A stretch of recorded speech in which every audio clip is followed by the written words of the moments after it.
This is Ag Matters PM from the Iowa Agribusiness Radio Network, brought to you by the Iowa Soybean Association.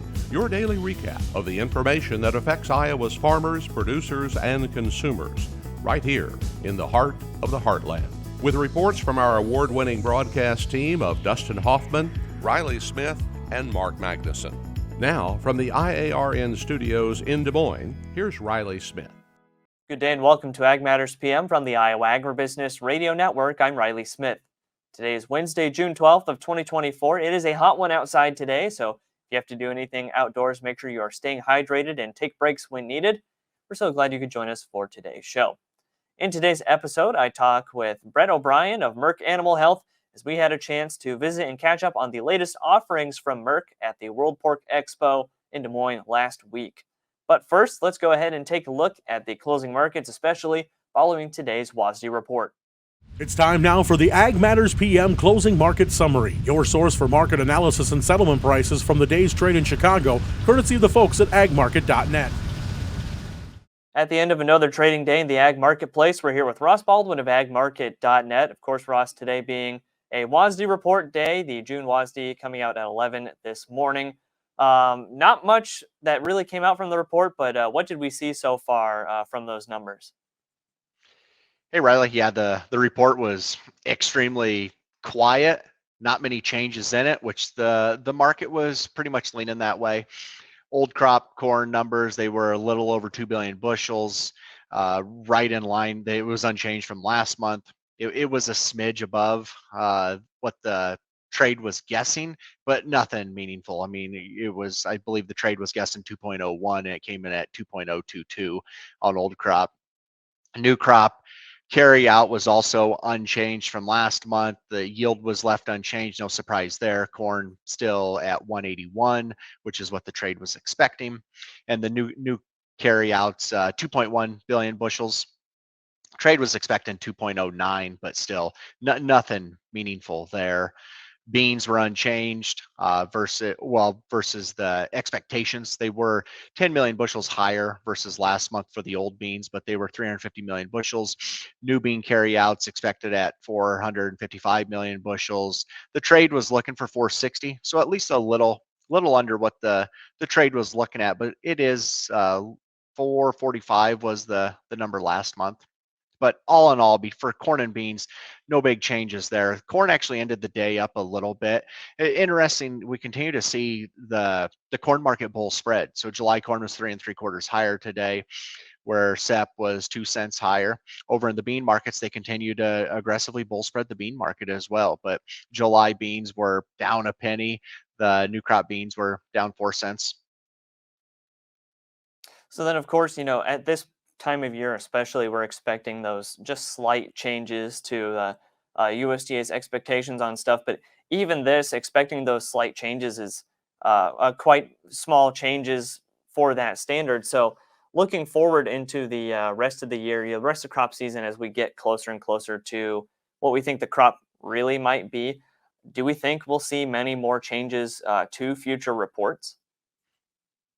I think all eyes. This report, typically you don't see huge changes in it. Obviously, there's a lot of weather now to play out here these next few weeks out in through July.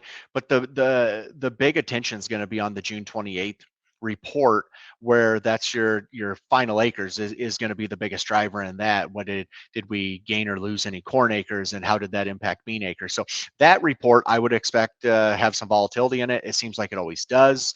I would say more times than not, when you're dealing with final acres, it sure seems the USDA throws a curveball there. But looking for changes in future reports moving forward from here, I think the biggest driver is going to hinge on weather right now, and that's what we're going to turn back to.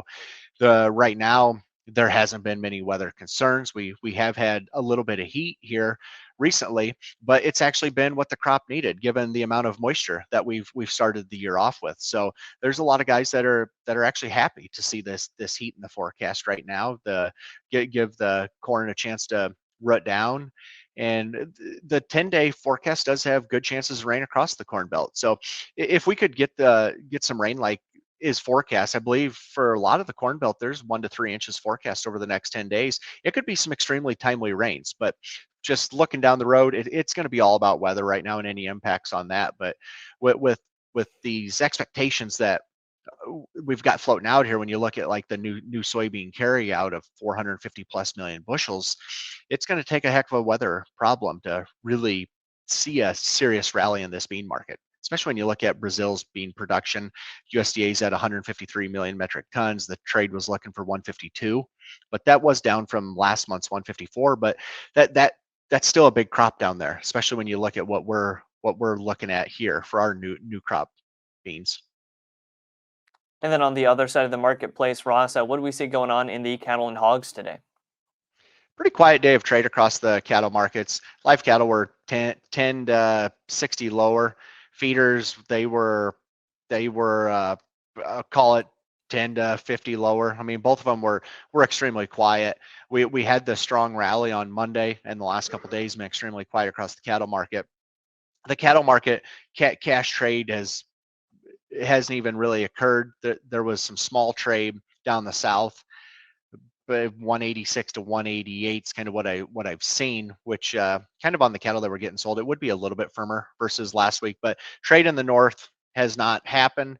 The asking levels are extremely undefined right now. So I think the futures market's just kind of waiting, see what cash trade does here. If any develops tomorrow, the theme's been that the Packers have really dragged their feet over these last couple of weeks and waited until about midday to late on Friday for trade to develop. So I think with the little volume that the Packers have bought over the last couple of weeks, I wouldn't be surprised to see the North trade 1 to 2 higher on cash. The most interesting thing that I've actually been watching with the cattle market here recently is, as weights have been record high for this time of the year, the choice select spread has been widening back out, and today it was actually a little over $19 spread between choice and select, which is a good sign. When you see that spread start to widen out, that spread can really be an indicator of how current you are in the cattle market. So where weights are record large, it's kind of a head scratcher to see the choice select widening out the way it is. And hogs, July hogs, they had a strong day. They were up a little over $1.40, I believe it was. And they continue to find support. They've been selling off since April 25th. So it's been well over a 30-day sell-off they've been experiencing. But these last couple of days, they've been finding support down this 92, 93 level. So it'd be good to see hogs hold this and put together a decent rally here moving forward. All right, Ross, lots of great information today. For those of our listeners and our viewers who would like to get in touch and learn more from the folks at agmarket.net, how can they do that? You can reach me at our office here in Anthon. Our number is 712-373-3276, or you can find any of the agmarket.net brokers at agmarket.net. Ross, great talking with you as always. We look forward to getting more analysis from you soon, and stay cool in the weather. Thanks for having me. That again was Ross Baldwin of agmarket.net. We'll go ahead and take a look at how those numbers close through the market window at iowaagnet.com. At the close, July corn up 4 3/4 at $4.54 1/4. July soybeans down 3/4 cent at $11.77 1/4. Soybean meal up 90 cents at $3.6020. July soybean oil up 12 cents at $43.79. Chicago wheat down 9 1/2 at $6.17 even. Kansas City hard red wheat down 17 3/4 at $6.37 1/4. Minneapolis spring wheat down 10 1/2 at $6.68 1/4. July oats down 3 1/4 at $3.30 3/4. On the Merck, June live cattle down a dime at $183.65. August feeders down 7 cents at $257.57. July lean hogs up $1.42 at $93.70. July pork cutout went unchanged at $103.45. And June classroom milk up 6 cents at $19.84. And that's been a check of the markets here on Ag Matters PM. We're going to go ahead and take a quick break to hear from our sponsor, the Iowa Soybean Association and the Soy Checkoff. And when we come back, I talk with Brett O'Brien of Merck Animal Health. This is Ag Matters PM. Iowa Soybean Association is driven to deliver for Iowa's 40,000 soybean farmers. We're proud to provide objective agronomic research, a helping hand with soil and water stewardship, and timely industry news powered by the Soybean Checkoff. Learn more at iasoybeans.com. Welcome back to Ag Matters PM on the Iowa Agribusiness Radio Network. I'm Riley Smith. Well, last week at the World Pork Expo here in Des Moines, I had the chance to visit with Dr. Brett O'Brien of Merck Animal Health to talk about some of the latest swine product offerings and technology that Merck has been working on and is getting ready to make available to producers across the country. At World Pork Expo 2024 at the Iowa State Fairgrounds, talking with Brett O'Brien. She's with Merck Animal Health, and of course innovation at the forefront not only of the swine industry but here at World Pork Expo with a lot of that on display. Brett, tell us a little bit about what Merck Animal Health is offering for swine producers to take advantage of.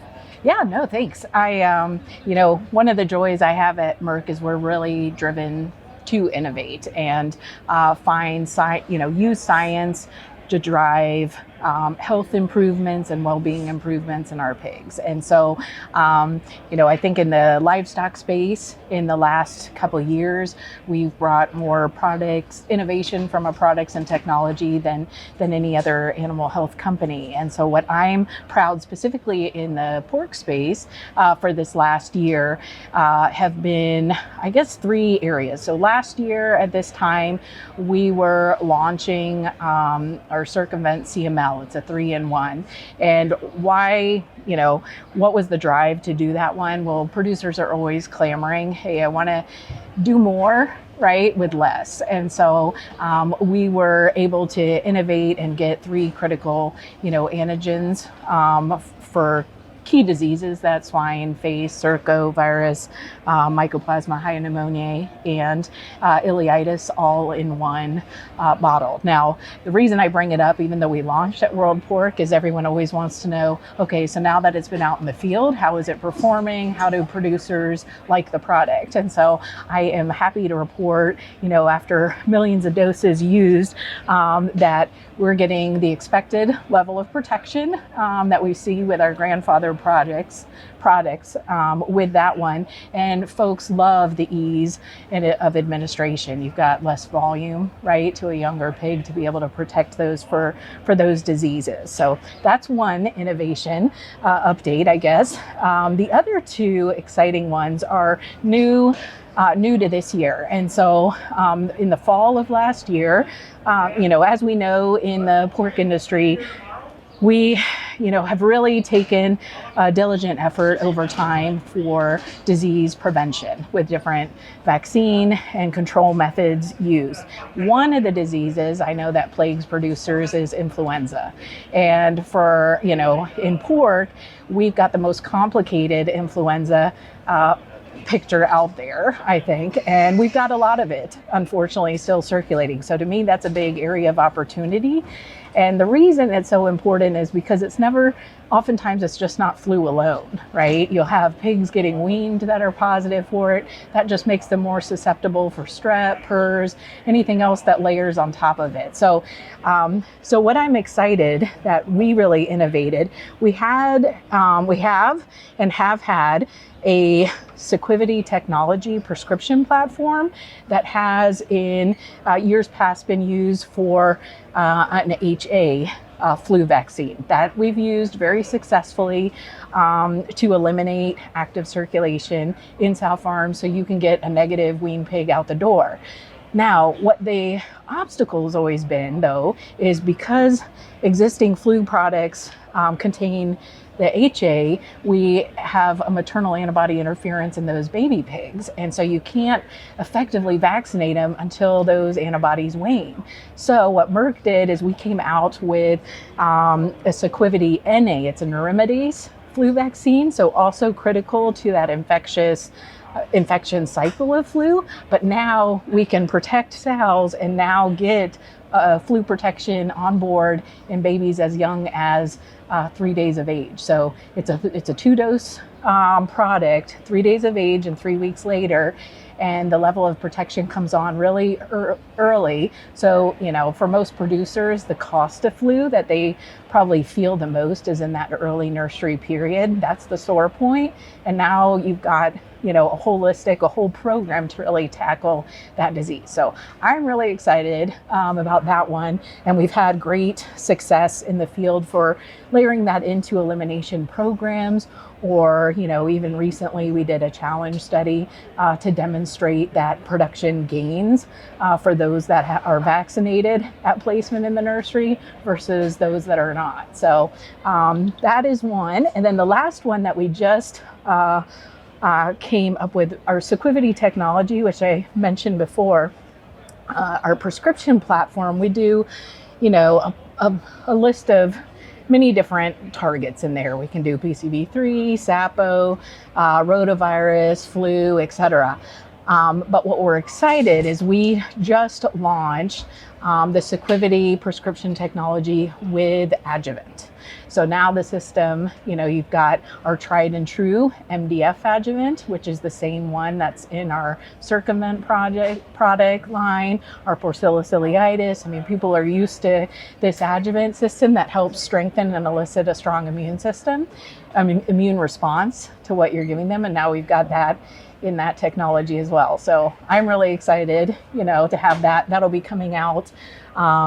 It's already out, orders have been placed, but product will be getting in folks' hands, really within the next week or two. So those are our top innovation stuff. And we don't, we're always driven to do more. So it doesn't start there. I'm very excited by potential things we've got in the pipeline to come. And we've got the industry commitment. If you've got an issue, we've got teams and researchers dedicated to try to find new solutions, to solve those. So. And of course, for anyone who would want to learn more about those innovations, how can they get in touch with Merck Animal Health? If you go to merckanimalhealth.com, or please reach out to your Merck Animal Health sales partner or technical service veterinarian. We'd be happy to answer any questions that you've got. So. All right, Brett, lots of great information today. Thanks for taking the time to visit with us. And, thanks, sir. Thank you for being at the World Pork Expo, and enjoy the rest of the show. Thanks, you too. Appreciate it. All right. I was going to say, that again was Dr. Brett O'Brien of Merck Animal Health.